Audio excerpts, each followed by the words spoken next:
Você sabe o que é governança corporativa? Você tem ideia do quanto a governança influencia na gestão dos negócios, na gestão das empresas? Hoje a gente vai inaugurar aqui um espaço chamado Happy Hour dentro do canal Marketing Sem Cera. A gente está aqui na Labona Pizza em Itu, um espaço super agradável que nos recebeu, a mim e ao meu querido amigo e irmão Osmar Aguiar. O Osmar, ele é expert nesse assunto, então fique ligado que eu acho que você vai gostar muito dessa entrevista.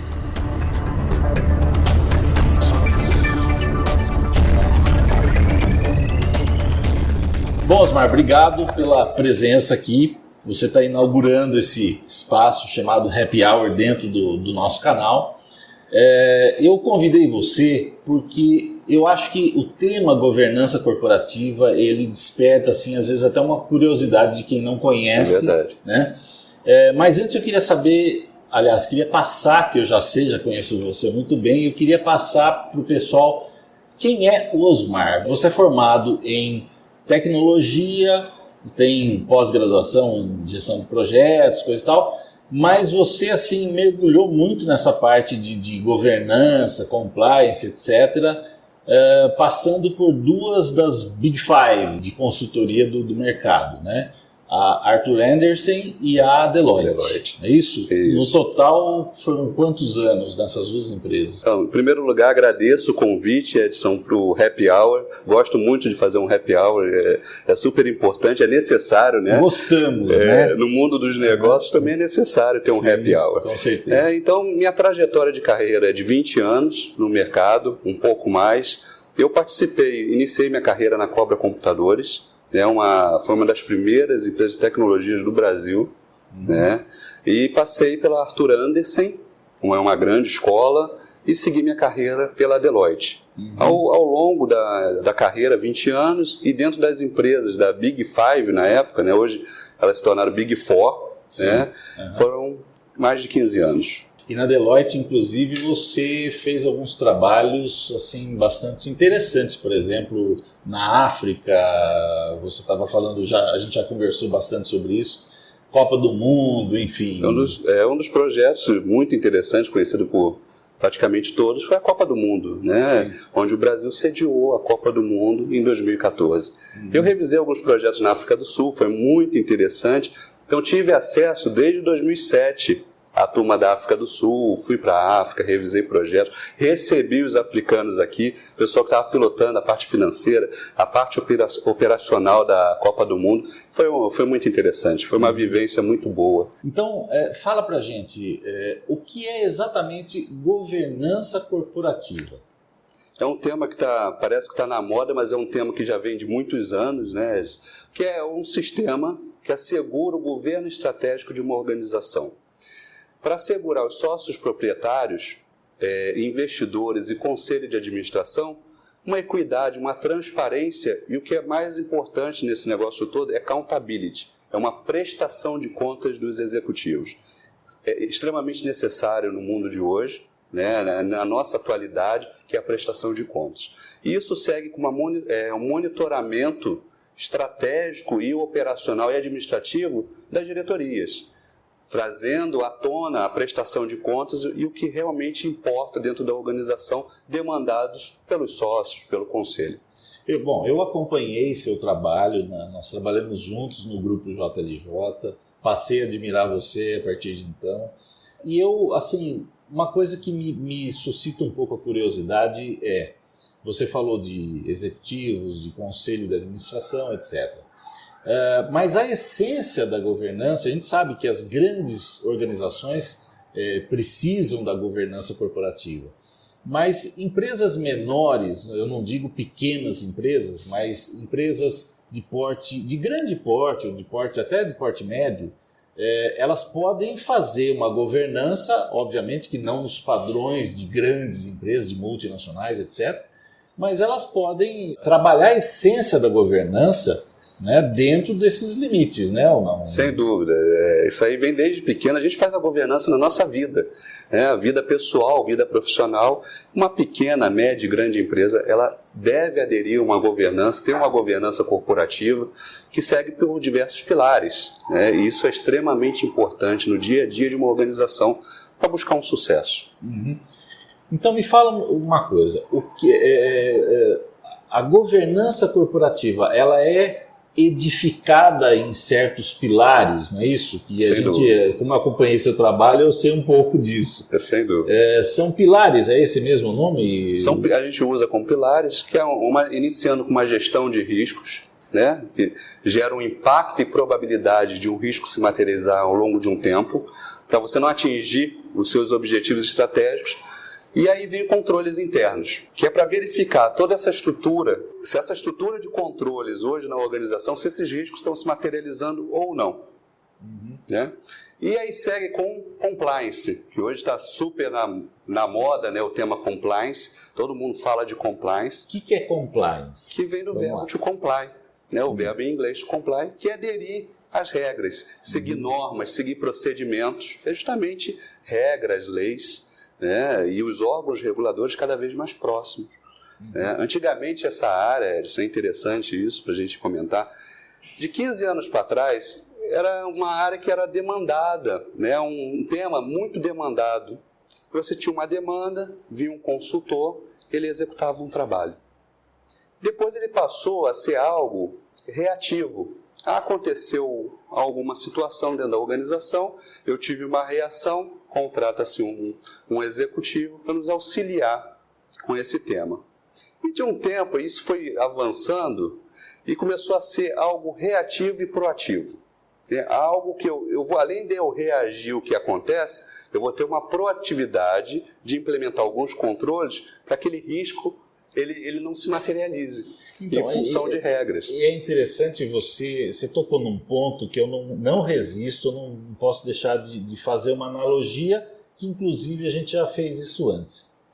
Justamente da necessidade da transparência, né? Então, quando você fala em compliance como digamos assim, uma prática proativa, né? Quer dizer, você se antecipa aos fatos, você, na verdade, está estruturando o marketing sem cera. Exatamente. Assim, né? Exatamente. Se tomar por base, aí é uma coisa, digamos assim, de algumas escolas do marketing, da qual eu defendo muito, que é o marketing como sendo realmente a alma do negócio. Quer dizer, marketing é tudo, tudo é marketing, já diria um guru aí do nosso setor. Se você pensar dessa forma, você se antecipar aos fatos, quer dizer, você preparar a empresa para que ela não tenha problemas na quebra de regras do seu setor em nível mundial, global, quer dizer, depende da atuação da empresa, óbvio. Mas você já está trabalhando proativamente o sem cera da organização. Exatamente. Isso inicia com uma gestão de riscos. Uhum. Quais são os riscos envolvendo compliance, principalmente dos órgãos reguladores? O que minha organização, o que o meu negócio está exposto? E assim, a gente sabe de empresas que tiveram problemas com órgãos reguladores e que teve impacto na marca. Sem dúvida. Então, quer dizer, além do risco, digamos, legal, existe o risco mercadológico. Né? Sem dúvida. E hoje com as mídias sociais, aquela coisa que alguém tira uma foto, né? Então você tem que andar em compliance, né? Tá dentro das regras sempre, né? E atender os órgãos reguladores, porque é uma exposição muito grande da marca. E quando você perde a marca, perde o brand, né? Que a gente fala, para recuperar, ter essa recuperação, isso aí é muito recurso que tem que ser utilizado e às vezes você não volta até aquele brilho que você tinha antigamente. Porque o pessoal hoje busca muita transparência. Essa coisa de transparência está cada vez ficando mais evidente, que é o marketing sem cera mesmo, buscar transparência nisso tudo. Sim, exatamente. E como é que você estava falando dos pilares, no fim acabei te interrompendo. Então você falou que são controles internos, o compliance, Antes disso, você falou que... Iniciei com uma gestão de riscos. A gestão de riscos, segue com controles internos para mitigar aqueles riscos identificados nas suas diversas áreas, principalmente envolvendo a parte da operação, estratégia de negócio, a governança em si dentro da gestão de riscos, né, toda a parte administrativa. Pula para um processo de compliance e depois vem uma auditoria interna para validar se todos esses pilares estão seguindo de uma forma suave, tranquila e está sendo tudo controlado. Se esses riscos, a gente tem um governo, controle estratégico desses riscos para que eles não se materializem.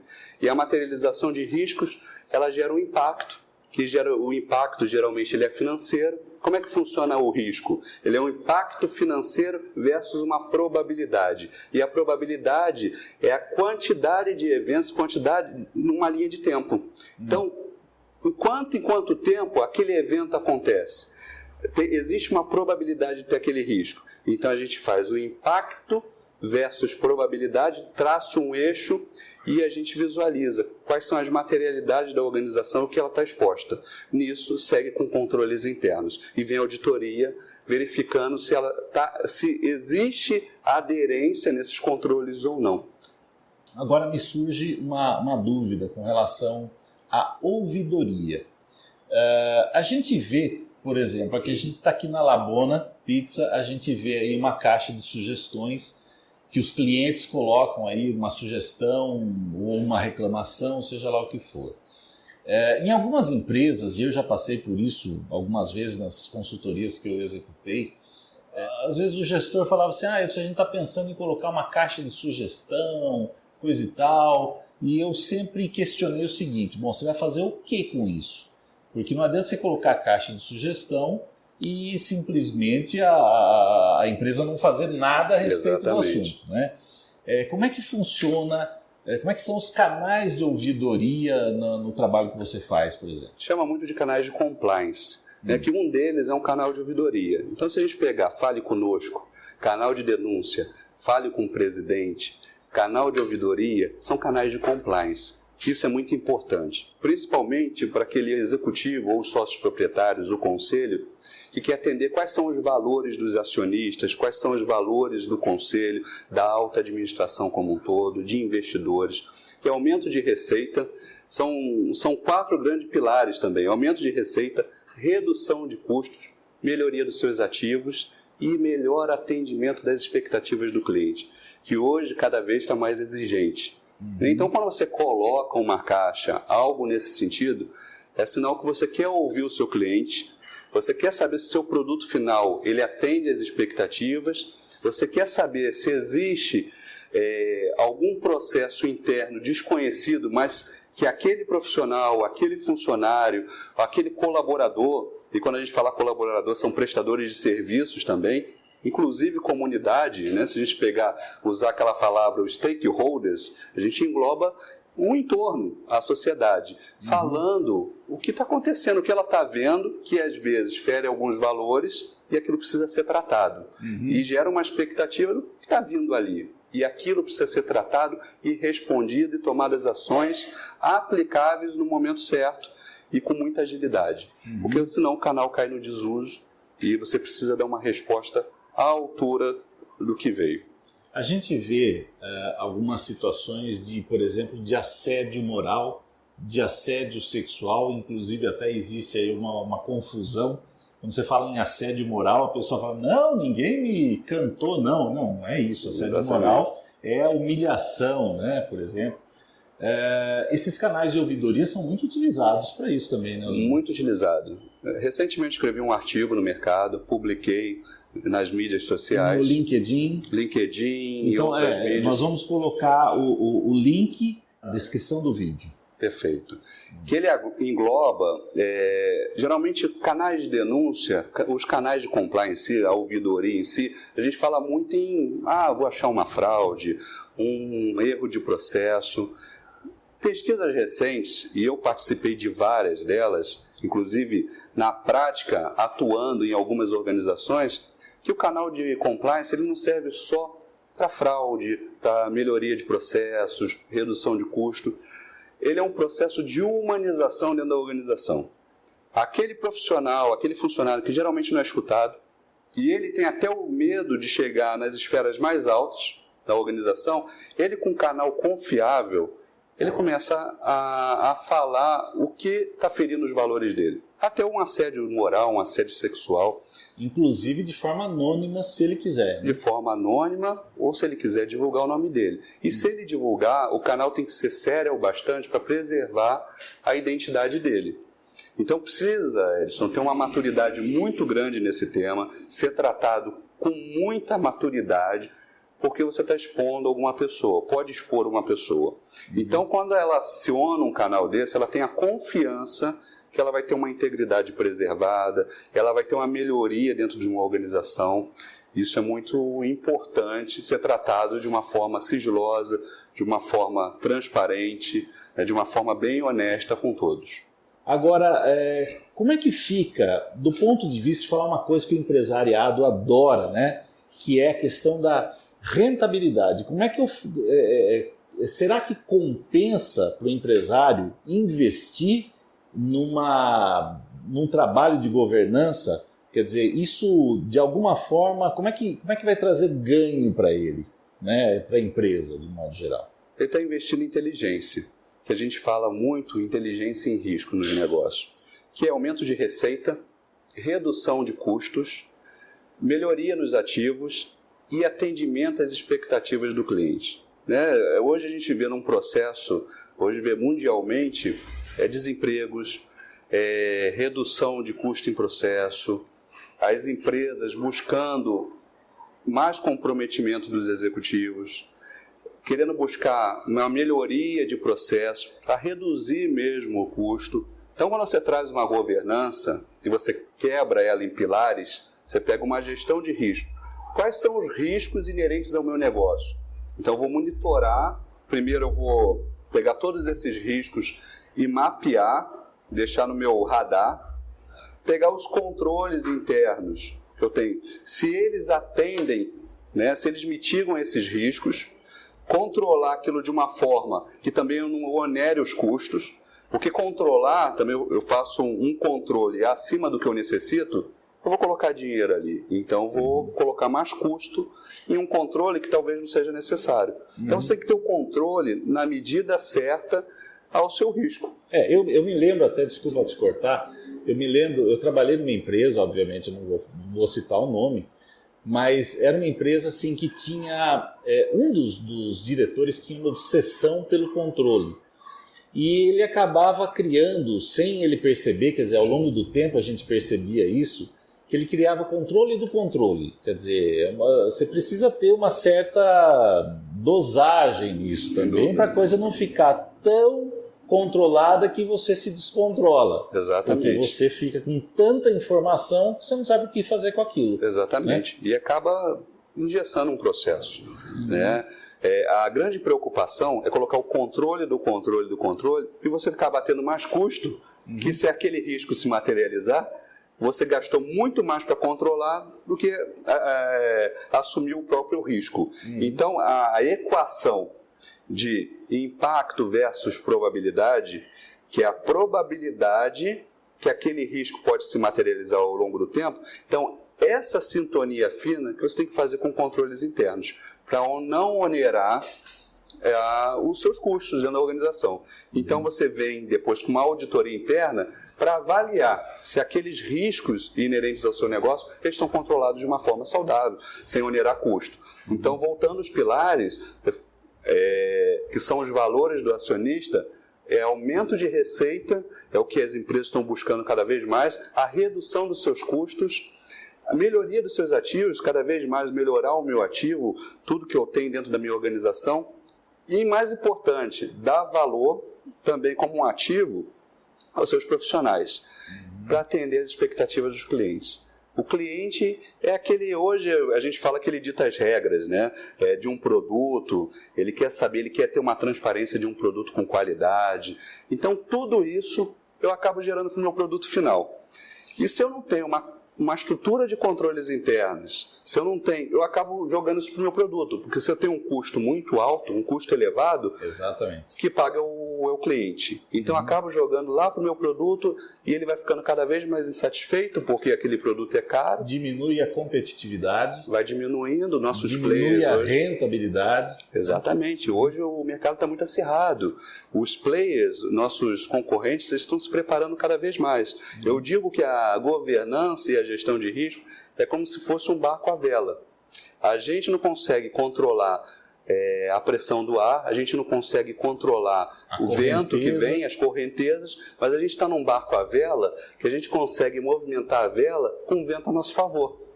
Então isso é gestão de risco, ter a inteligência nessa gestão como um todo, movimentar nossa vela para que a gente seja mais competitivo no mercado. E isso impacta no nosso produto, com uma redução de custo e um produto com maior qualidade. Porque nisso quando a gente falou da accountability, a prestação de contas, e a gente monitora as diretorias operacionais, administrativas, financeiras, para convergir em algo que a gente tem uma redução de custo a um ponto necessário, aumento daquela receita e levando para o consumidor, para um cliente, um produto de alta qualidade, um produto que ele vai utilizar com maior satisfação e atendendo as expectativas dele, cada vez mais exigente. Agora, Osmar, uma coisa que muitos empresários devem pensar, e eu vou aqui fazer o papel do advogado do diabo,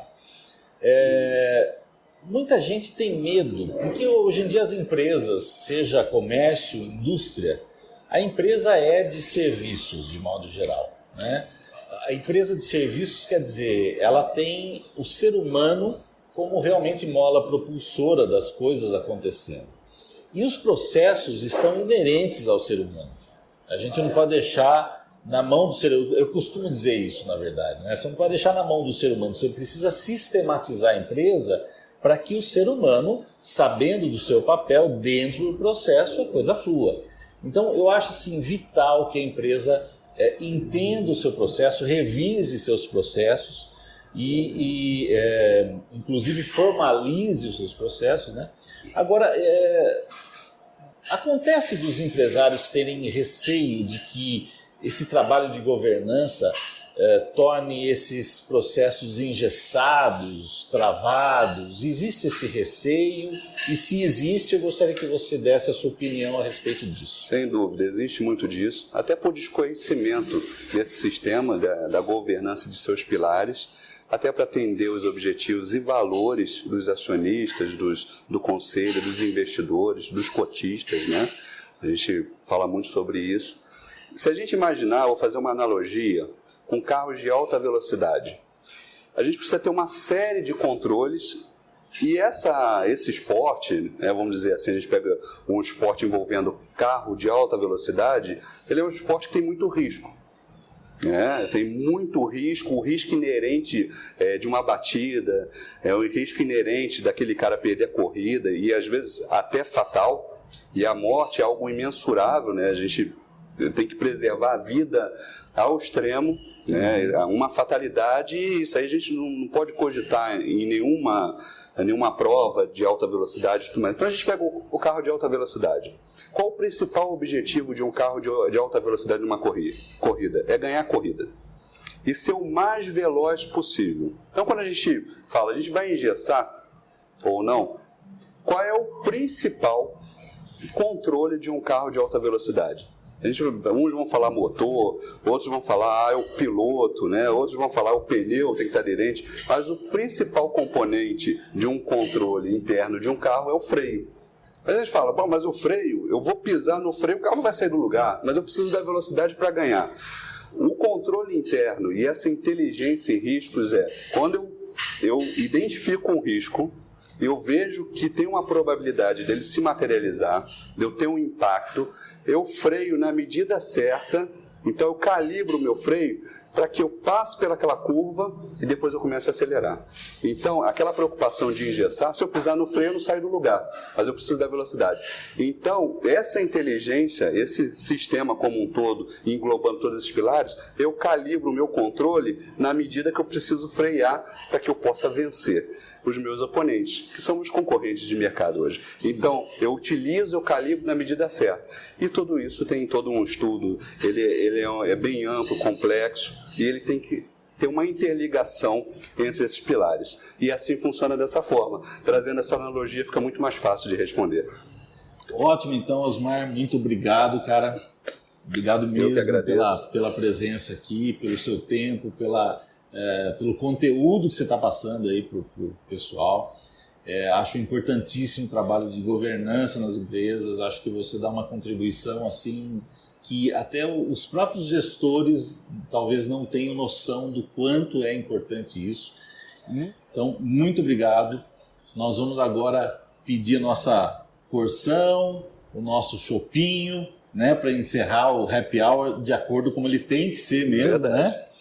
E a você eu agradeço muito a sua audiência, espero que você tenha gostado dessa entrevista. Se você gostou, curte. Se você quiser até mais detalhes sobre isso, eu tenho certeza que o Osmar, que eu posso contar com ele aqui, para que você coloque seus comentários ou até entre em contato com a gente para que a gente possa sanar alguma dúvida eventual que você tenha.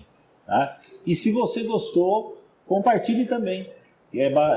Para a gente é muito motivador a gente saber que a gente está realizando um trabalho que é relevante para as pessoas que estão aí do outro lado da tela. Muito obrigado e até a próxima.